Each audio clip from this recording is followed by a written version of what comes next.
So back out with RB, guys, on a Saturday afternoon, and guess what, it stopped raining, thank God for that.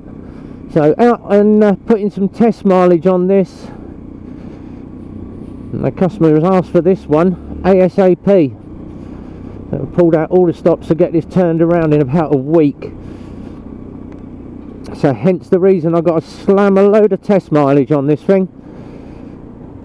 Get as much as I can on it today in one long ride. So we're going to be quite a long ride on this one. Maybe in and out on the video, might have to edit a few bits out, but we're looking to get at least 30 to 40 minutes on this. Bang a load of test mileage on it. So this is the final assault. This is the grey and black one again. Another one. So what we're going to be doing, taking it out, we're going to have a little bit of green laning first. Do something totally different to what we did on the last video. And it's good to see they're finally sorting this road out, hopefully in about the next week. This road should be open to come back into Bletchley, because it is disrupting my ride route at the moment. At the moment that is showing K's, very very simple, just to flick it over, press the button and knock it into miles by doing that in a second. But looking to get around about 20 miles on this one today. And obviously if you've seen the previous ride tests on the assaults, all very very good. Absolutely handle like the proverbial dream. They are good to go straight out the box. So over into miles, and 0.9 miles on this, so we're going to bang a load of test mileage on. It's still windy as hell out here. Thank God for the good biker gear. I've got my Phillip Island on today. I do bang on about this this jacket. Absolutely love this jacket. Went out in it yesterday, got absolutely soaked. It was hammering it down, and not one wet spot whatsoever. So really good biker gear. So really enjoying this jacket, and it's with the wind chill. I am crisp and toasty, and I've only got a shirt and a t-shirt on under this. Obviously I've got my thermal layer on, got my thermal t-shirt on, my My Spike t-shirt. Clutch bite on this is lovely though. Clutch has been adjusted perfectly by my mechanics, thank you very much boys. So just up to me to get some ride test mileage. Now obviously if you're looking at bikes and you're thinking of getting a 125, now we did have a question on my Red Bomb page from one of my followers, and said I'm looking to do some commuting, looking at either a ZSB, ZSXF. I've got a Milano at the moment, but I don't like the rack on it. It seems a little bit flimsy. Yeah, the racks on the Milanos are more decorative than they are for storage. You can't put quite a lot of weight on those, but you'd have to put a kit bag on it and bungee tie it on. But the racks on the Milano are alright, they do the job. But obviously if you're putting big kit on a bike, get a top box, it's just as easy. And obviously the best ones for the top boxes are the ZSXF, ZSXRs. ZSXF is an absolutely beautiful ride. Just waiting to get some of those, but obviously we're waiting on Euro 5 to find out what happens. But if you are looking at racks, ZSB, cheapest one they do is the ZSB, and the ZSB has a nice rack at the back. You can put a 32 or a 42 litre top box on those, and the rack on them is hard as nails. So really good rack on a ZSB, and same goes with the ZSXF. You can bang a top box on those and they are good to go. And he said what about the Assault? I wouldn't recommend putting a rack on an Assault. The rack on this, it's got a small rack at the back, but it's very very small. It's more of a hand grab rail than anything else. But I would say if you're looking to get a top box, ZSB, ZSXF, that is my experience. Once again, it is personal preference. But this is the bit where I test out these tyres. Now obviously that is the other thing that people go on about, these Lexmoto tyres. I never have an issue with the Lexmoto tyres, and they're always fun to ride. Nylon tyres, dry weather, perfect. Wet weather, they can be a little bit finicky, But obviously it's down to personal choice again. If you don't like the tyres, swap them out, get yourself some decent rubber on them. But I never have an issue riding any bike with any tyre on it. As long as it's inflated and the correct PSI, you shouldn't have a problem. God blimey, he was shifting a bit. Country road, and he's only meant to be doing 60 up here. I'm absolutely hammering now. It's not a rally course, mate. Have you watched a few of my videos? I tend to be very, very nonchalant when it comes to speeding cars coming a bit close to me, because I'm constantly watching my mirrors, shoulder checking, watching the road ahead. Reading the road is the best thing you can do. Now obviously big hill, and we're going to see what it's doing. Holding that throttle position, 40 should be, and I'm down to 37, but it's chugging away. It's not losing any speed. A little bit now, and obviously this is one of the steepest hills in the area. This is a 1 in 5, but still in 4th gear, still plugging along. Drop it a gear, bring the revs up, all good to go.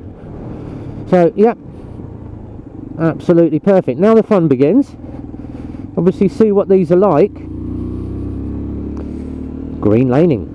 Now this has a dual sport tyre on it, so you've got the road tyre to the rear, and you've got a semi-knobbly up the front, or even a semi-knobbly up the front. Now this road, if you saw me on the Riot, we had fun with the Riot down here. I do like using this back road to test out the suspension, test out the green laning capability, and obviously I'm watching the crest of that hill. Is there a car coming? Is there a car coming? Is there a car coming? No. Good. So I tend to read the road miles ahead. What I'm going to do is just try and sit in as much gravel as I can and see if I can get that front wheel to wander. Obviously I'm covering my rear brake just in case. Straighten the bike up, but nothing. I'm not even having to touch that rear brake. These tyres are alright. Green laning if you live in country back roads, and this is one of the tiniest country back roads in Milton Keynes. If you happen to know the Brick Hills very well, you'll know what this road's like.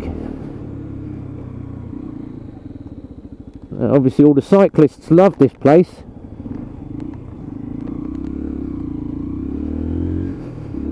It tend to be a very big cycleway down here. Out for your country ride down the country roads. Let's go to Brick Hill and have a little bit of a ride fun, and overtaking on the crest of a hill, that's really good. You know, really annoy the bikers. Overtake on the crest of a hill, don't give them any room. They've got as much entitlement to the road as everybody else. So I tend to give bicycles quite a wide berth. Let the guys get on with it. But yeah, this Assault is handling well, and we're 3.8 in, so dual carriageway next, get some mileage up. But even leaning over on these dirty old roads with the potholes and the cow poop and the horsey poops and loads of potholes, just look how good that suspension just soaks up those bumps. Didn't feel a thing then. Love it, absolutely love it. Just makes me want to wish the Assault was back out. Not the Assault, the Adrenaline. I do miss the Adrenaline. I did love that motocross bike. And obviously they had an original one. It was the 250 version. I was actually looking at getting a 250 for myself, but obviously I had other options.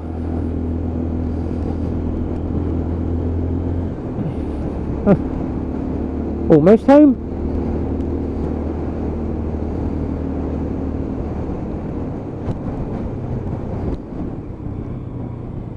Hello, Rev Bomb's house.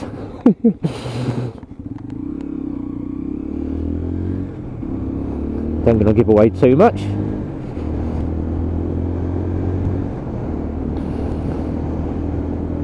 My favourite little village this is. I love living here.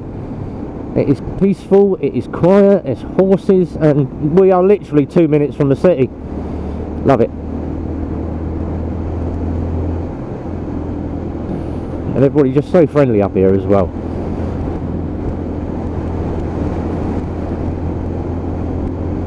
So time now to crack up some dual carriageway mileage. Get all these uploaded tonight with a bit of luck. and then try and get on that live stream tonight at 7 o'clock to see if we can meet up with Adam Sandoval and the military biker and Zedhead and all the boys, and Wibbly Wobbly Harley, Jim Diesel, Belly, Sets of Pendants, Anonymous Biker, Ozarks, Diesel's Hogs Vlog. All the boys were in. There was loads of us in the room last night, all waiting for this guy to turn up, and then nothing, absolutely nothing. So we all sat chatting Harleys, and one of the boys said to me, he said, "You did take the 1200 Nightster out." Yes, I did. Did you get swayed to the dark side? Very, very close. Yes, after riding that, I went home and went on eBay and started looking at Harleys. I did find a nice one, but it is way out of RB's budget at the moment. Unless you happen to be a Harley dealer and you want to loan me a bike just to test ride. And the one that I did fall in love with, I've always wanted one, was a V-Rod. Or the Night Rod. I prefer the Night Rod to the V-Rod. But I am a lover of the customised Night Rod with the big fat 300mm back wheel on it. And the air suspension, I do love them. I think they are absolutely the bee's knees. And I've always said that I am not a cruiser bike lover, but that Night Rod just appeals to me. It just reeks oodles and oodles of appeal to me. So maybe when I get a bit older and my back packs up and I can't get over a tank anymore, then I might think about obviously pushing to the dark side and having a Harley. Until then, I still have the ZX7R. Will I ever get rid of it? I very much doubt so. I do enjoy riding that bike, even if it does give me a bad back, sore wrists. And obviously ZZR's coming into the stable later this year. Been put on hold for the moment, but once all the lockdown goes, then we will be looking to do some long ride outs with RB. So if you happen to have a bike and you're up for a long ride out with me, spend the day out riding, and there's normally going to be about 8 of us in a pack. We're looking to have a trip up to Scotland, go and annoy the hell out of Zedhead and have a ride with him. Looking to go and have a ride with Reevy, the wheelie boy. If you haven't seen Reevy's channel, he spends more time with that front wheel in the end he does down. And then obviously getting out with the guys, Shelley and Steph, Diz, all the guys from Decorum Riders Club. They're all down in Hertfordshire. If you haven't been in Hertfordshire, guys, Decorum Riders Club. And very, very good bunch of guys down there. Some really nice people. Shelley and Steph are lovely. So is Diz. Well, obviously Diz is out of Luton. If you haven't seen Dizzy's LXR, he rides that to the limit. Dizzlox, Dizzlox. Go and check out Dizzlox. I do like shouting out to people, and obviously go and watch their channels, like and subscribe on their channels. You know, these biker guys do it for the love. We don't get no money out of YouTube. We're not big enough channels to obviously make the money like some people do, like MissendenFlyer and Royal Jordanian and Lamb Chops and Teapotone. They're all the big boys, but they all still chat to us. And for those of you, oh, you must be making a fortune off of these YouTube videos. No, I don't actually. You don't get paid from YouTube until you hit £60. Now obviously I've been doing this a couple of years now. The videos, and obviously I had to wait to get monetised. You have to have 1,000 subscribers, so many hours of watch time. I'd crucified the watch time, but I was just waiting for them 1,000 subscribers to actually kick in before I could get any monetisation. And then obviously all my videos went monetised. I'm like, yes, thank you very much. January I made £4. Woo! I've just had me February in, because they obviously total it to the end of the month. What am I at the moment? £14.16. I've still got a long way to go to hit the 60 quid. Will I do it by the end of the year? I shall probably have a couple of £100 by the end of the year. And what will I use it on? Paying for a service on the bike. All my bike money goes back into the bikes. Even the money I earn at the garage gets ploughed back into my Ninjas and all my bike gear. And obviously got to keep these cameras updated. Had to order 2 more drift batteries this week. arm and an absolute leg that cost me. And people asking what cameras you're using. Are you using the new GoPros? No, I don't. I'm not a huge lover. Obviously, big bulky square camera. I tend to run this drift, which is on the side. Thank you very much, car driver, letting me over because I indicated first. Much appreciated. I tend to run drift ghost. I'm not a lover of the new drifts. Really, you know, this new camera technology really isn't as good as the old stuff. So I tend to stick with my old drift ghost S. This thing is tried, tested, and it just keeps going and going and going. And obviously this was the camera that was on my original Craft Barracuda before I went and stuffed it into the side of a delivery van that pulled out on me. And the camera took the full impact. I actually put myself sideways. I should have bailed off the bike, but I didn't. And I actually locked the back wheel up, tried to put the bike sideways to try and skid it out and slide the bike, and didn't stop in time, and I left a full body imprint in the side of the van, including my helmet. Now obviously my drift was on the right hand side, as it is on this one, and the camera took the full impact into the van, and I was like, oh, that's broke it, that's new camera. Took it off, plugged it in, it worked. I was like, oh my god. But my Barracuda, my carbon Barracuda, I actually cracked the chin right up to the top of the helmet, so it was that hard a head impact that I actually cracked it out. Was I alright? Yes, I walked away with bumps and bruises, and a couple of broken ribs, but you know, I had all the gear on, a full set of Nomex armour. I had my motocross armour on that day, so full set of Nomex armour, and crumbled the crap out of it, and had my Kevlars on and my big boots. So yeah, I walked away with just bruises and that, but it just shows you good bike gear will save you every time. You know, if you're going to go out and ride in trackies and trainers and just a jacket, you've got absolutely no protection whatsoever. Now this jacket I've got on the Phillip Island has got the CE armour in the elbows. I've got armour in my forearms, shoulders, front plates on it, and I've got a spine plate to the rear, so this thing is armoured up to the hell. It's big and bulky, but I don't need to move around much on a bike. Sirens everywhere.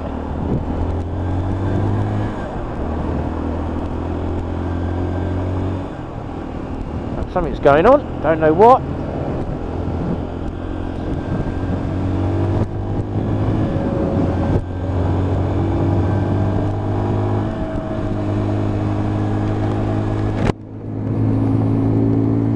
So get back out into traffic, checking the shoulder, moving out into the flow, and ease that back a bit.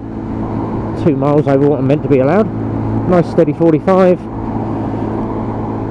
A little burst of 45. If you notice how we do the ride test mileage, we tend to set it 40, 45, and then just ease it back after a few minutes. Just vary the speed range on these. But you should be running these in around about 40 mile an hour, burst of 45. All good. Never ever take these straight out from when you pick a bike up and take it up to full speed. You're going to burn out that engine, you're going to blew the piston, you're going to wear the rings. First lot of oil in these is running oil. A little bit lighter, so just take it a bit easy on your bike, run the bike in, and you are good to go. And another question, obviously while I'm doing this, I'm just answering questions that have popped up on my feeds, and I've still got about 3 more questions that came in this morning. And good question from one of my subscribers. Do you think that electric vehicles are going to be the new thing for the 20s? Yes and no. Now obviously with the phasing out, and they're saying they're going to phase out diesel vehicles by so and so years and ease back on petrol, it does not affect motorcycles. Nothing at all to do with the motorcycles. But there are a lot of electric bikes now that are coming onto the market, but with batteries, the range on them is not that good at the moment. Obviously the Cypher is only 40 miles, it's 50cc, basically the Riot with the electric motor in it. You've only got about 40-mile range on that, but if you're using it as just your daily commute, backwards and forwards to school or college, and you're 16 and you want an electric bike, no petrol, no tax, yes, it's good. Charge it up daily, get it home, charge it up overnight. Very easy. But obviously if you're parked at the side of a block of flats, or some of the ones like the scooters have got a removable battery, so you can take the battery upstairs, charge your battery overnight, take it down, plug it in the bike. But it's all that faffing around, and obviously with the Cypher you just plug the thing in and go. With the others you can plug them in and go, but the bike has to be next to your house and you've got to have a plug socket near you. So waterproof plug socket outside, which I have, and obviously my waterproof plug socket has my optimizer plugged into it, which is sat by my bike all the time.